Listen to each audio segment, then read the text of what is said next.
situation. He also wants instant gratification. He doesn't want to open up his new, oh, I got this cool Laserdisc replacement, and then realize that he can't plug it in and play it because he has to, install a bunch of stuff and read a bunch of manuals. He doesn't want to waste time with that. He just wants instant. He wants to plug it in and have it work and see something awesome right away. So he wants instant gratification. He also wants a familiar interface, which means that anything that I'm going to make has to have the exact same plugs or ports that the original player had. So the original player had 2 RC audio jacks and a 24-pin thingy, whatever it is. My replacement has to have the exact same interface. He also wants long-term reliability. He doesn't want to come back a year later and turn on his games and realize that, oh, they don't work again. He wants something that he knows he can just turn it on and it's going to work for years and years and years. Because he's tired of wasting time fixing his games. He just wants to turn it on and have them work, right? And he doesn't want to feel stupid, which is a goal for everybody. A lot of software pops up big error messages that say, oh, error, cannot proceed, you've done something wrong. And the user, even though they might not realize it consciously, subconsciously, they're feeling like the computer program's telling them they're stupid. So Ed does not want his new gadget to make him feel stupid. Microsoft. Blue screen always tell the user that, oh, it must be your fault, you better check it out. Yeah. You must have did something wrong. So that's the direction I'm headed right now. I'm still willing to do more interviews. So what I would ask you is, if what you've heard so far, if you have a problem that you don't think I'm addressing, that you feel like you need this thing to address, then get in touch with me and tell me what your problem is. And I will definitely take it into account. Because like I said, I want to make something that people love. Okay. So now I'm going to talk a little bit about the hardware, which we will demonstrate soon here. So as I said, I'm just a software guy, basically. Don't really know much about electronics. Don't really know much about hardware. I do have a Dragon's Lair cabinet, but if anything goes wrong with it, I'm just kind of like, oh, I don't know how to fix it. And so I'm not really a hardware guy. But I decided I needed to kind of start to learn to be a hardware guy because otherwise I wouldn't be able to do this project. And so we used a program called Eagle, which is something you use to lay out schematics and PCBs. And so I made a schematic.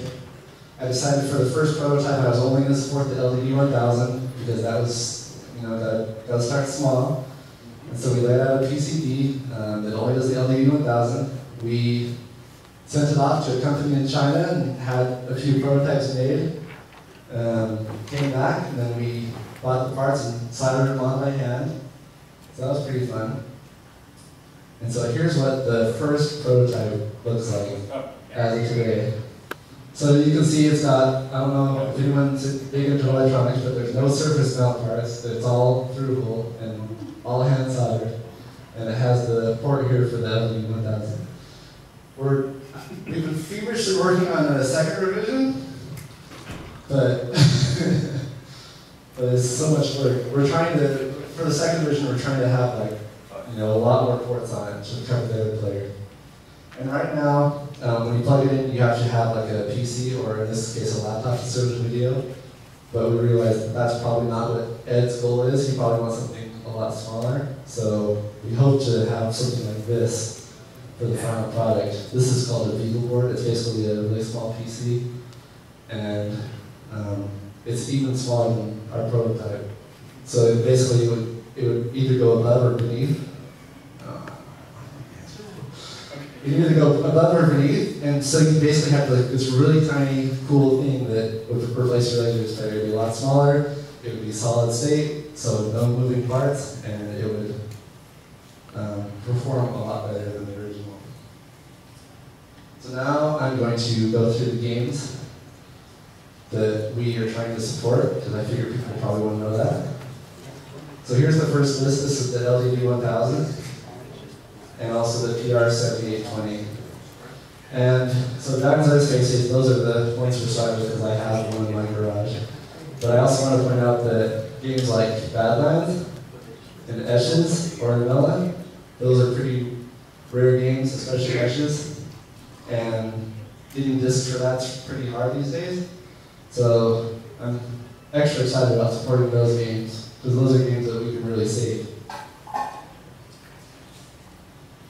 We're also going to support games that use the Sony players and the Hitachi players. So like Vegas Val's one that's pretty rare.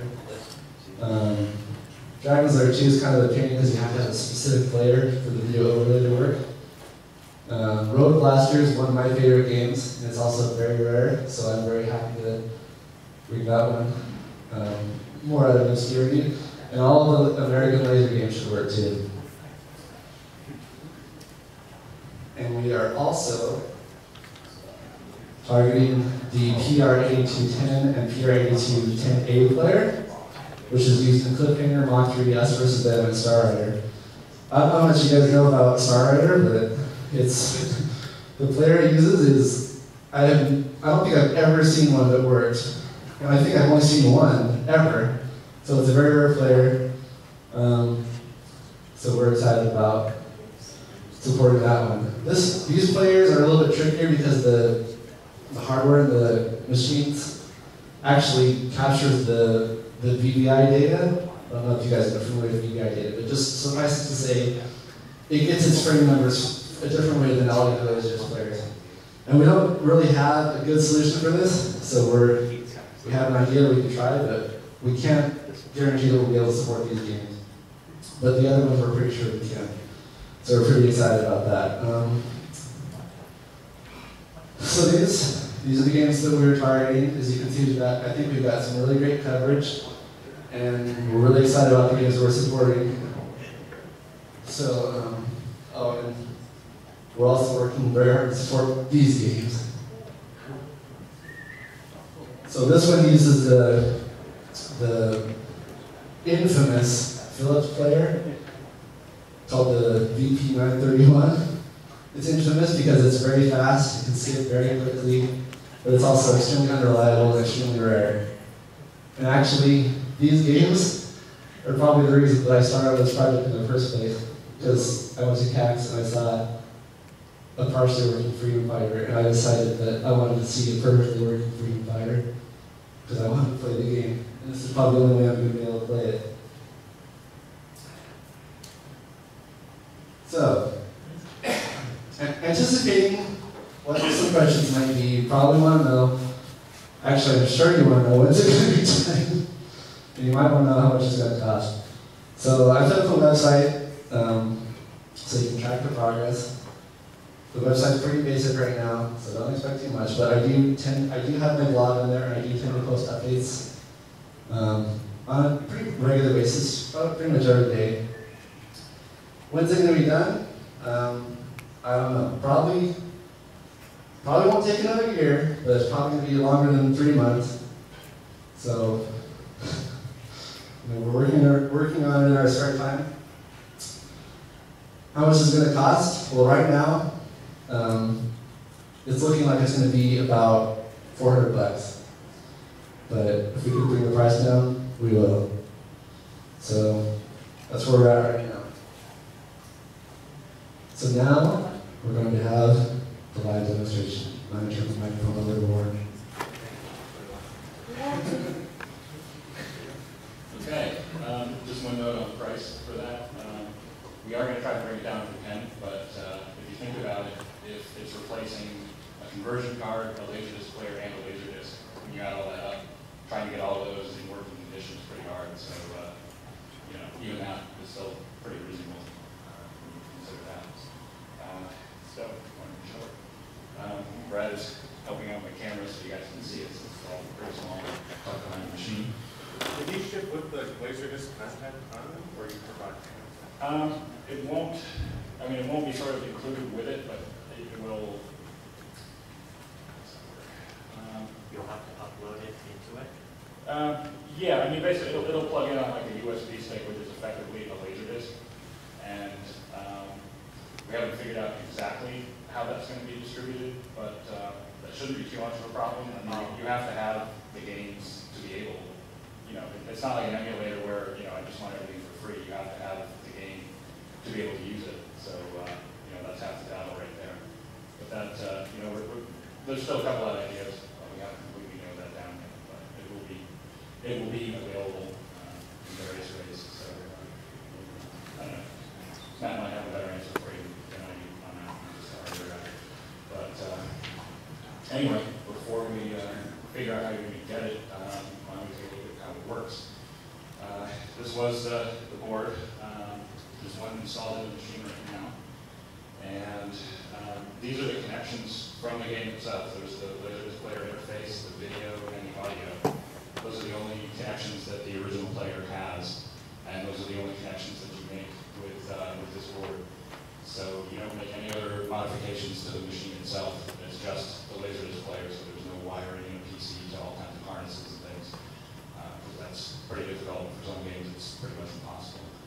So as part of, as Matt said, the goal of instant gratification and ease of use, that's pretty much the interface. You plug that in, you plug in the appropriate disk and a virtual disk in a sense, and you should be good to go. The other piece of it we have right now is I have a laptop. It's my development system, which basically all it does is it displays the video frames that the Dexter board tells it to display. All of the kind of the logic and the timing and talking to the game happens on the Dexter board, and the computer is pretty much just serving up video frames. So as you saw in the picture, we're targeting the Beagle board, which is just a very, very small single board computer, which looks like it will have enough processing power to serve up the video frames at the time. So we're actually pretty happy with that. That'll be a really nice kind of small solid state solution. Just plug and play. There's no fussing with operating systems and cables and all kinds of stuff like that. So it's a pretty messy laptop setup right here, but the final product will be something that's very streamlined and small and simplified. And Matt's working very hard to with his list of goals and design ideas to make sure that happens. So assuming I got this all right, this is effectively the same as a Laserdisc player that's powered on. And if I power on the rest of the game, everything should be fine. I haven't tested it since we moved in here, so this will be kind of interesting if it really is plug and play.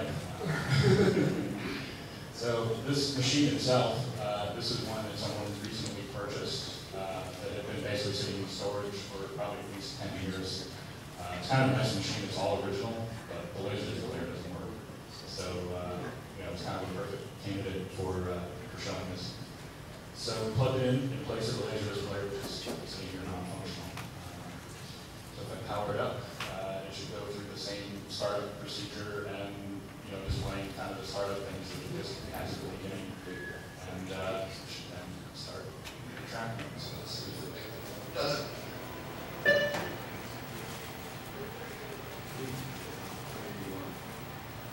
Dragon's Lair has a 3-beat startup. The first is the board saying, I'm here, I'm alive.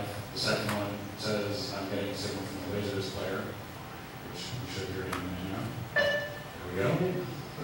And then it tells the Laserdisc player to start, which you should see in a minute. There we go. And then the third beat is when everything's ready to go and the tracking mode starts. And you should get that right about now. Oh, but we have the sound turned off for that.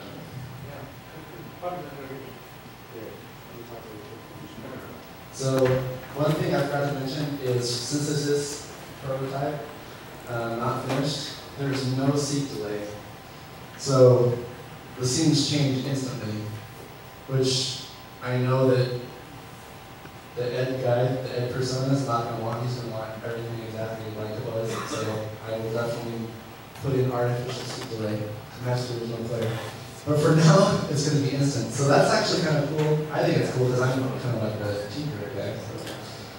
But you'll be able to tell that it's not the Laserdisc player by seeing how fast the scenes change.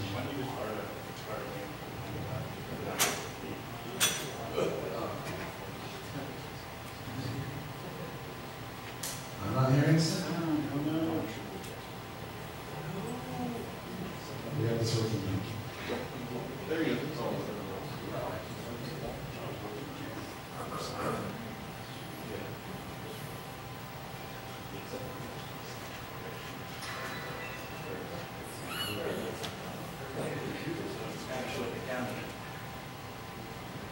So it is coming out of the laptop. All right. Missing connection on my development board.